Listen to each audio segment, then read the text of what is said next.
Hey everyone, Jeremy Knopf here with another episode of the Public Relations Declassified live stream. And today we're going to be talking about one of my favorite mistakes, often because it's incredibly funny to see the dumb shit that people do. And that is going to be stupid PR mistakes that smart people make. Now, this is huge because, if you make a mistake, it can have long-lasting effects on your ability to get publicity. It can have a damaging effect on your reputation. It can cause a lot of problems. And a lot of these things, frankly, are not necessarily common sense. There's a lot of mistakes that are really easy to make if you're not familiar with how this industry works. So we're going to be joined by a guest today, one of my favorite people. Erica Sandberg is a journalist that I've known for years. She is a journalist for U.S. News. And we're going to go ahead and bring her on, and we're going to talk about some of the common mistakes that I see people make and that she sees people make. And we kind of both see them from both sides of the table. So we'll go ahead and pull her on now. Erica. Chrissy, go ahead and there we go. Erica, good to see you. I love the beard. I haven't seen you in a while, and we just chatted over the phone. Yeah, this is great. Yeah, it has been a minute. Yeah. Good stuff. Well, it's always fun to have a convo with you. We have some interesting things in our background, so I know we're going to cover some really dumb mistakes that some people have made and tell people how to avoid these mistakes. For sure. So, yeah, awesome. So, I want to open this up with one. You probably know exactly which one I'm talking about. There's one in particular that you and I experienced with a client who did not follow my advice and did some dumb shit on his own. Do you remember what story I'm talking about here? I do, but I think it would be best if you gave a quick overview and then I'll jump in with some. Sounds good. Yeah. So in a nutshell, I was working with a client years ago, and he insisted that he knew the best way to do everything. He was the expert at literally everything. And frankly, it was kind of absurd. And he comes to me one day and he says, "Hey, Jeremy, I want to put out a press release." And I said, "Okay, well, we talked just a few days ago and there was really nothing newsworthy that had happened since that conversation. So what is it you'd like to put a press release out about?" And he says, "Oh my God, well, I got accepted into the Forbes Council." And I'm like, "Oh my God, no." I was like, do not do that. Like, that is not a newsworthy story. You're paying for access. That's like me, putting out a press release that I bought a case of water at Costco, right? It's just a transaction. And he's like, "Yeah, but my mom really thinks it's impressive, and all my friends and everybody thinks it's impressive." And I was like, "Okay, but it's not, and journalists won't see it that way. And it will actually damage your reputation if you're presenting yourself as, this authority based on the fact that you're in Forbes Council. Like, that's going to make you look bad." And he's like, "Yeah, but then if I do that, then I get to go and say I was featured in all these places when the press release gets syndicated." And I tell him, no, you can't do that. Syndication is not the same as a feature. These are two very different things. And if you present a syndication as a feature, then you're going to damage your credibility. You're going to damage the impression you make with a journalist. Well, fast forward a week or so later, Erica and I were on a call. She's actually interviewing him for an article, and she starts doing a little digging online. And she looks up his profile on Facebook. Mm-hmm. And you want to go ahead and pick it up and take it from there, Erica? It just didn't match with what he was trying to convey. And it automatically sends so many red flags, and you just don't want to work with them anymore because the only thing you have is your reputation. 100%. You're either relevant, or you've got something important to say, or you've got really great credentials that we can turn to you as the expert, or you don't. And you don't fudge it. You don't you certainly don't lie. Right. bad, but you also don't, I mean, I think that in this case, it was so apparent too, is um, you have to be really careful with what you think is important versus what is important. It's important to you, like becoming a member of Forbes Council is lovely. You can put it in your bio, put it on your resume, tell your friends, go out and have a drink, but it's not newsworthy. It's just not. I mean, Right. and I'm not, I will never denigrate somebody's advancement. It's wonderful. But when it comes to something that we can use, well, it's irrelevant. It's Yeah. irrelevant. So I guess you really have got to be super careful and listen to your PR guy or girl. He or she knows. It is so tempting just to pretend that you are the expert. Well, you're paying someone to be you know, your guiding force. And Mm. what's the point if you go off on your own? Because you're going to ruin it. And that's what happened. Exactly. The part that really amused me about the whole thing, not just putting out the release, but I remember during the interview when you started looking him up online and you're like, oh, well, I see that you were featured in dot, dot, dot, dot, dot, right? All these various outlets. Yeah. And I remember him just completely shutting down. It was like, that Yeah. Windows reboot sound. You could damn near hear it in the back of your head. And he just starts stuttering and stammering. And he's like, well, I put out a press release. And you were like, well, It's not that's not authentic. It's right. not Exactly. authentic. It puts you in a really bad position. Actually, it puts both parties in a really bad position. It Mhm. put him in a embarrassing situation, right? Where he Yeah. couldn't explain himself. He was stuttering, he was stumbling. Um, Nobody wants that. And you know what? Everybody does make mistakes. Sometimes you're talking to a reporter and you get freeze brain, which I totally understand, but that's not Sure. what this was.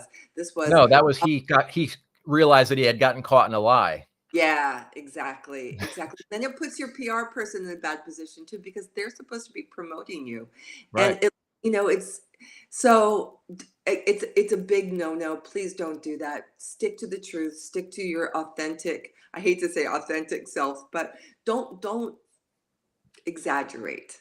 If you can exaggerate a little bit in terms, you know, I've had many things published.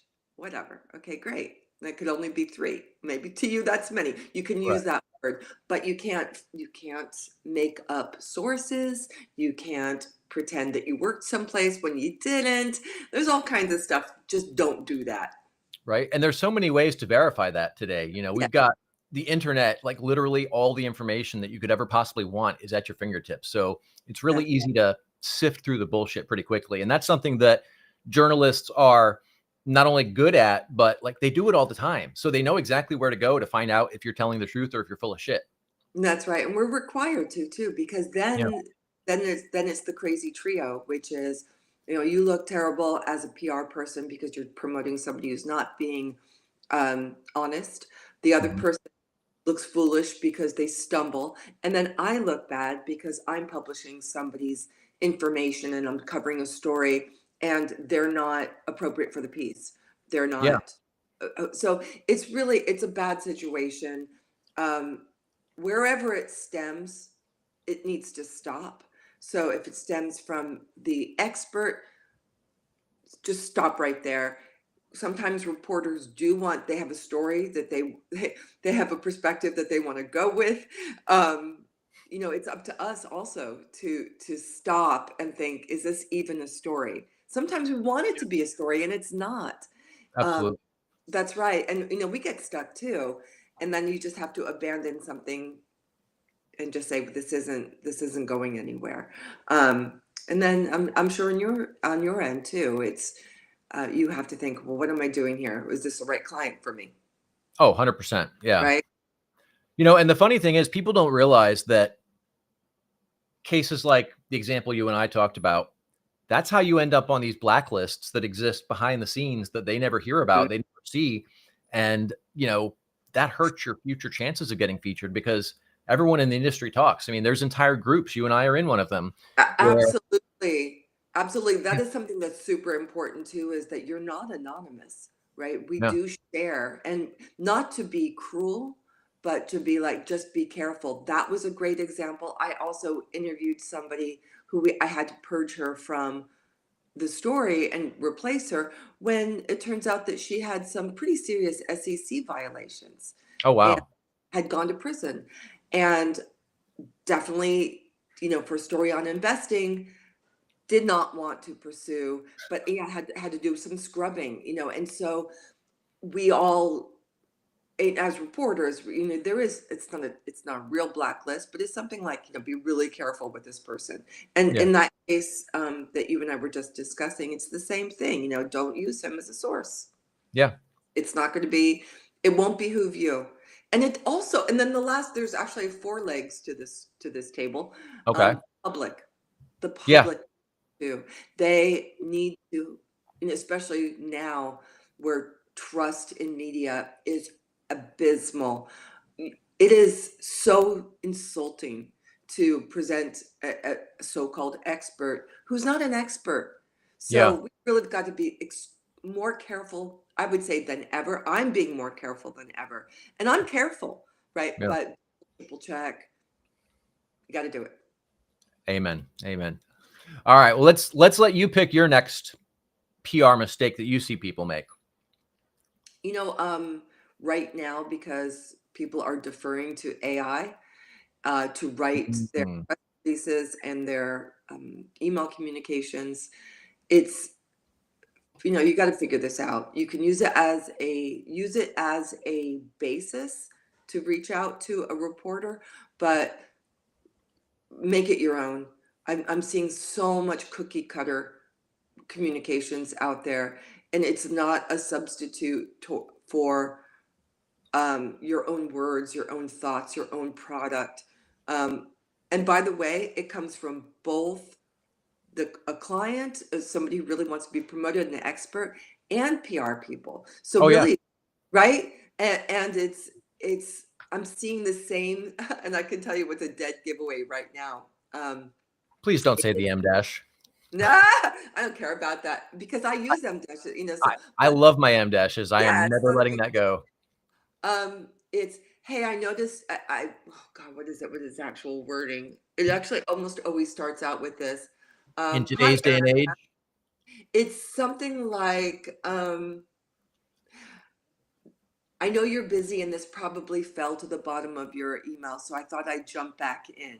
And it's almost always the exact wording. Oh Hey, my I know God. you're busy. Hey, I know you're busy. And it just feels fake. It's So very disingenuous. it is. And I don't like it. I really don't like it. And I would rather somebody just jump in and say, perfect story for you, Erica. Can you give me a call? It Yeah. just something different, something. And look, we all have work to do. I totally understand. I'm not, honestly, Jeremy, we all have to make money. I Yes, get it. I indeed. want it too. But be real careful, I would say, to avoid the AI script that comes out of this. If you punch in, if you're relying on it, just don't do it. I don't know what to say. Use it for inspiration, but not for communication. Yeah, I'm with you 1000%. And there's a couple of risks with this. You mentioned journalists hate it, right? Like you guys deal with words all day, every day. So you guys can spot this faster than most people can.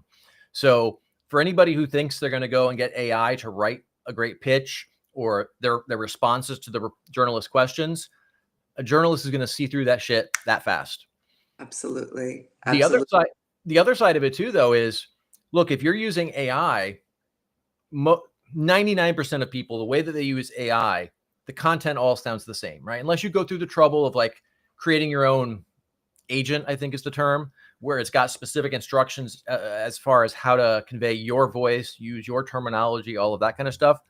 Unless you go through all of that, which 99.9% of people don't do, then your content is going to sound just like everybody else. And then you don't stand out. And the journalist is going to be like, well, why the hell should I include this person? He said what the other 32 people that pitched me said. Absolutely. It's really true. Also, it's ridiculous when you start seeing these emails and they put in stories that you wrote maybe 10 years ago, and it's not relevant to the pitch. It's just like they're plucking out, they're just plucking out information from the stratosphere that doesn't make sense. And that is an AI thing too, which is it's like grabbing irrelevant information, and it just feels icky. I want to talk to a real person.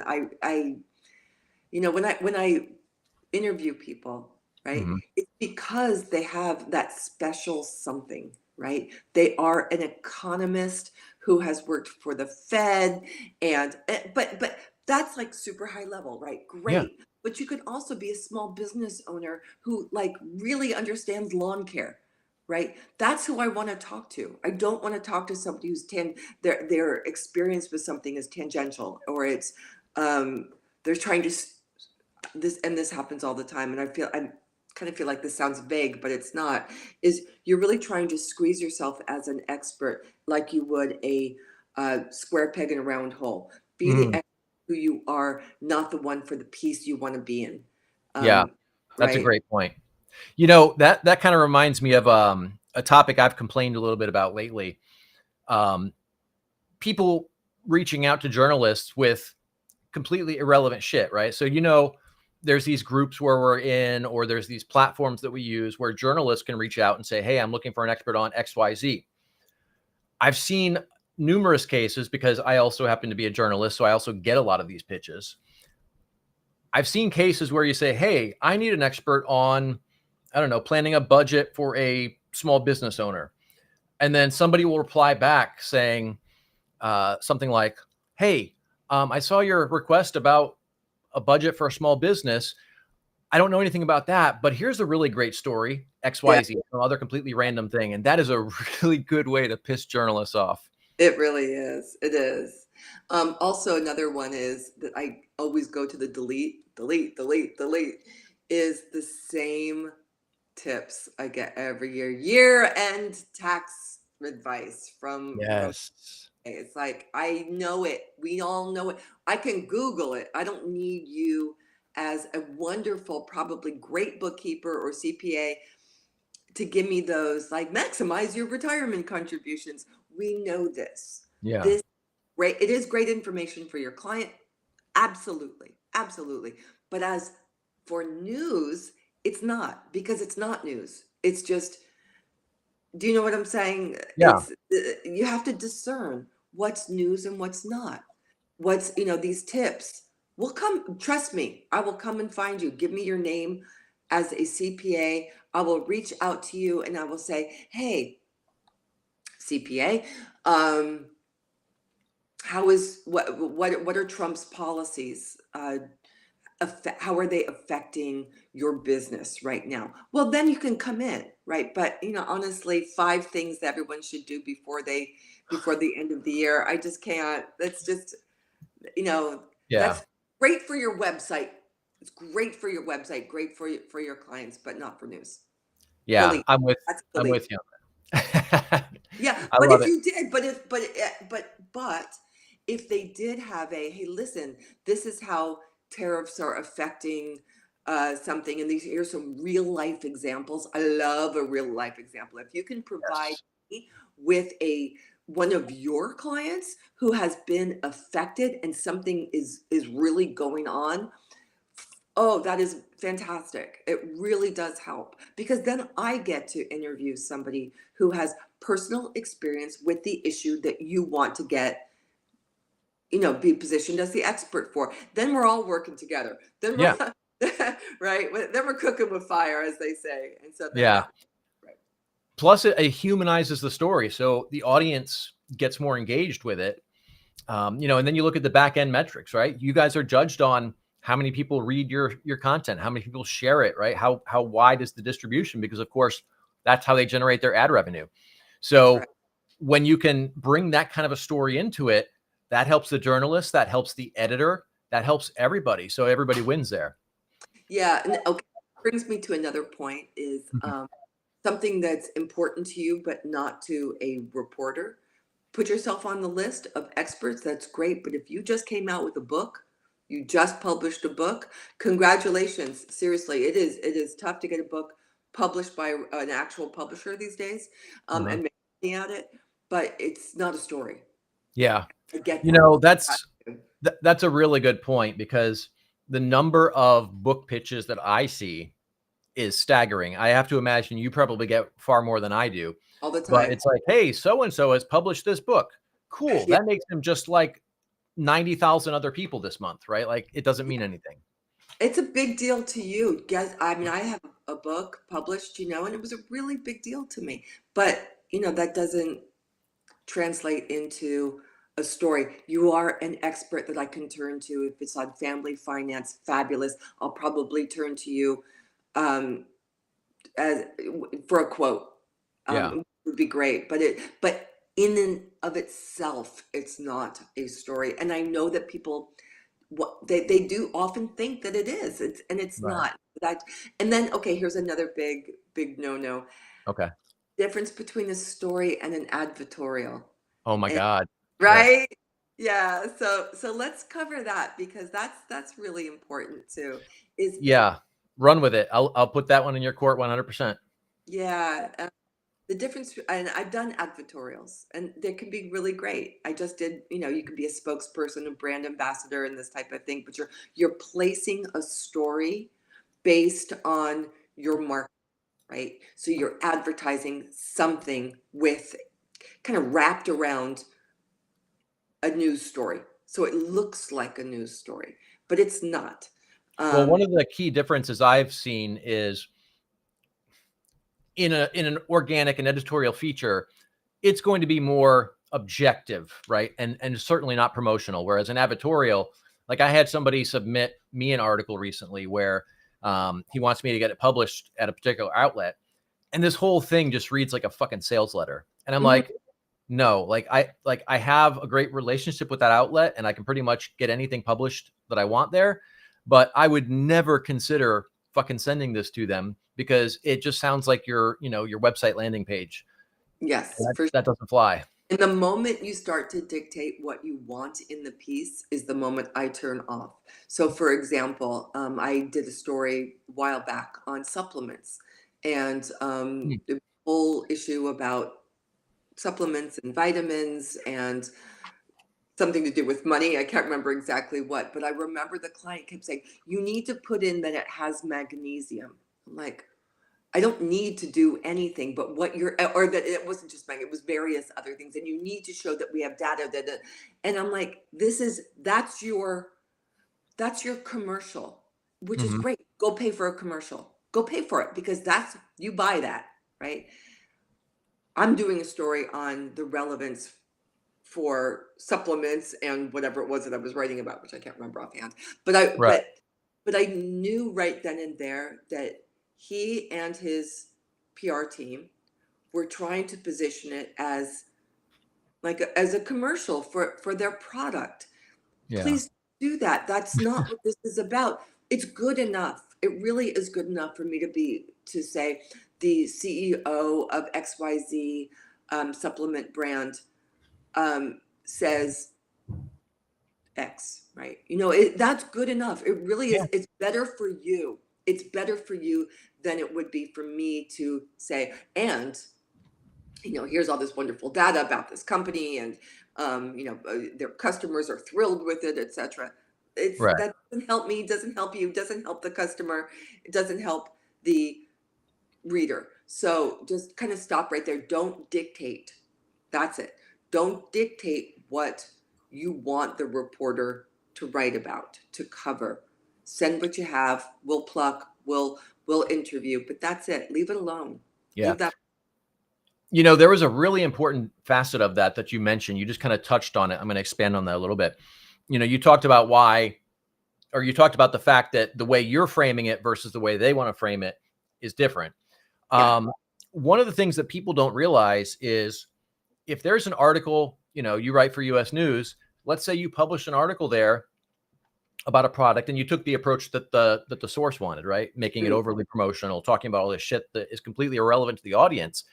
What that then does is it makes the audience start to question the legitimacy of that piece because it looks like promotional material rather than an objective news story. And so that actually hurts their reputation. Obviously, the journalist doesn't want to do that, but from a client's perspective, they should understand that that hurts their reputation because it makes it look like a paid promotion. Absolutely. And and this is something that's so important, and I know you know this. We all, not everybody recognizes this though, is that it takes so long to build a reputation and Yeah. to be the expert and to become that go-to person and to go, wow, this person's going to have some quality information that's not biased, that's clear, that's expert. In an instant, it can go away, and it does. The moment you don't tell the truth, your credit is shot. And it just is. And I hate to say it, but it's like it takes so long to build, and it can be gone in an instant. So, and I've seen this not just in people promoting products, but politicians. This is Oh the my moment God. you Yes. lie, right? The moment you lie, it's like, ugh, I just can't. I turn away, and you become suspect. So it's really, and local leaders, it doesn't really matter who you are, is resist that temptation to not tell the truth or to be biased, because it's not going to behoove you. And so I would, yeah. And in fact, just say nothing. If it's right, I would defer to like, yeah, I don't know about this. But Yeah. I love that. Yeah. Well, I think we've got time to cover one more before we wrap up here. One that I want to hit on here is a common mistake I see is people not investing the time and energy into actually building relationships, right? They'll just go out, they'll get a list, they'll mass email everybody, but they don't actually build the relationships. So they're just a stranger, right? They're just another notification in the inbox. Whereas, the approach I've always taken, and we've seen it play out with you and I numerous times. We're in these groups, for example, and you'll post something about a source that you need, and like 30 people will comment, yeah, and then I'll comment, and like 2 minutes later, I've got a text from you saying, all right, tell me more about this person, right? So it's because of that relationship that we've built that I cut through the noise. And I don't see a lot of people do that. They just treat it as a numbers game, right? How many emails can I send out, and maybe hopefully somebody bites? So absolutely. give your thoughts on that. Like, what are some of the do's and don'ts from your perspective as a journalist on how people can effectively build a relationship? Because there's also some pretty shitty ways people try to do it that ends up backfiring on them as well. What are you talking about? Like working with a publicist? Well, whether it's a publicist or the source representing themselves, Mm, give some yeah, input, on how they develop a relationship with the journalist in a way that's not like overbearing. I But I also, I I have a really, to me, when somebody, on Monday morning, it's always a great time to contact me, is Monday morning. Hey, Erica, I'm wondering, what are you working on? What stories are you working on this? I wouldn't say what stories. If you're working on any stories this week, that I can help you with, let me know. I've got this source, I've got this story idea, I've got this information, this statistic, great, right? So present it that way, which is like, what if you're working on something that I can be a help with, let me know. Oh, and I will. So yeah, it is absolutely true. That's a great way of forming a connection, which is, hey, remember, I'm here. I'm here to help. I love that. That's really important one for me. And that's usually from the publicist side, right? Yeah, So from the expert side, if they, or that the source, the person who wants to be, you know, feel free also to connect with me on X, or I don't use Facebook that often anymore. In fact, I've sort of LinkedIn and X is probably the best way. Is tell me your personal um, news that you think is truly a news story, right? In other words, you've got some insight, you've got some intel, that there's some movement in your company, right, that is going to affect customers, right? You have that information. My goodness, absolutely, reach out to me. That makes a yeah, big difference to me. If I'm the first to know. And by the way, so I was with US News for almost 4 years. It's hiatus at this moment. Probably going to jump back in a bit. But I do breaking news for the San Francisco, California Bay Area. That means I need breaking news. I need to know, okay, it's not necessarily an accident that's happening, but like, I know that there's some corruption going on. Do I want to be the first person to hear and the only person to hear as a reporter? Yeah, I do. And it means a lot to me that someone would come to me with, you're the person who I want to have cover this story. So those I are love the that. Mhm. Yeah. One of the things I'll add on that is I feel like it's easier for a publicist to kind of develop that relationship than a regular source representing themselves, because as a publicist, I may have several clients in the rotation. And so I've got kind of a variety of stories that I can come, each week with or whatever. Whereas if it's a person representing themselves, they're going to be pitching a lot of the same stuff, right? So they cannot, like, I can reach out more frequently with more different variations, whereas they could only reach out every so often because there's only so many variations that are going on that are specific to them at any given time. For sure, for sure. I Yeah. mean, if you're looking at two types of stories. One would be like a business related story. The other one is just, sort of news. These are news stories. And I'll just give you a quick funny about like what happened to me All right. not really long ago, where somebody reached out and they said, I've got some dirt. So, well, I like dirt, I want to hear about the dirt. And it was about a local politician, cocaine, underage prostitutes. Oh my God. Dirt. That's good dirt. So I said, okay, well, let's talk, let's meet, let's figure it out. And then I never heard from them again. So these are the kind of things, like, don't just throw stuff and then, get me Disappear. kind of excited, like, oh, okay, I can write about this. Is be prepared to take that next step. Like if you say something, then, don't be, I'll never open up this person's email again. Yeah, I'm just that's a great because I point. didn't follow up, so be prepared, like maybe you're scared, you don't want to kind of take that next step. Maybe you do know some corruption that's happening in your company, right? Well, you're going to come to me and tell me about it. You better be the source. Be the Yeah. source. Don't just sort of, right, let it drop. Yeah, that's absolutely a great point. I love that one. All right. Well, I know we're coming up to the top of the schedule here. So listen, I want to say thanks for joining us again today, Erica. It's always a pleasure. Man, we've got so many of these topics. We'll have to have you on and do another one here soon. There's so many stupid things people do that is hurting them. So we'll have you on again soon. If somebody wants to get a hold of you, what is the best way to do that? Yeah, definitely. And by the way, this is such a great topic. I'm so glad that you're covering all these. It's really important. Thank you.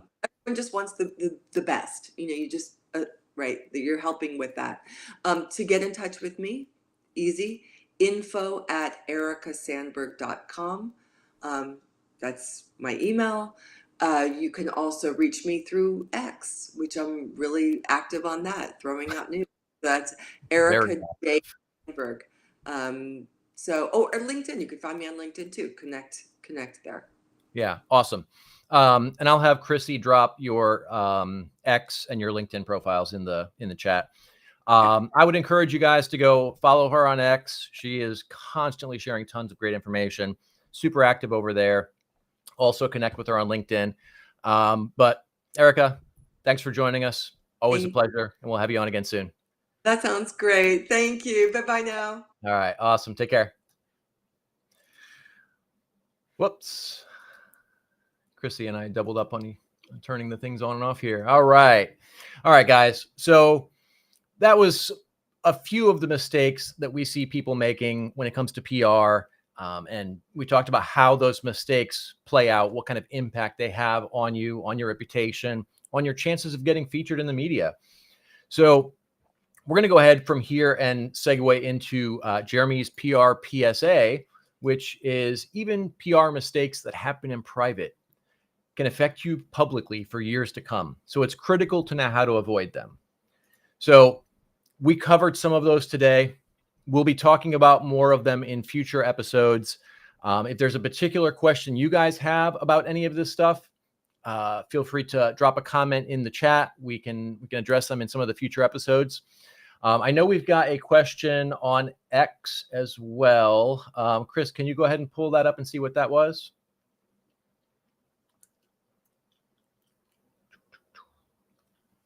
Are we having a technical issue? All right, I do not know what's going on, but apparently we're having a technical issue pulling that up on screen. So I will take a look at that later and then address that in a reply on social. I think that one was over on X. So we'll deal with that over there. Hopefully you guys found a lot of value out of this. If you found something valuable in it, if there's somebody you know that can benefit from that, I would love it if you would share this with them. Also, if there's somebody that you think can benefit from the information we talk about here, go ahead and invite them to the Facebook group if you're already in that. And if you're not already in that, you should be. So go ahead and invite people into the group, share this content with them. And if you have any questions, let us know. In the meantime, we'll call that a wrap for today. Hope you guys have an awesome Thanksgiving, and we'll see you next week.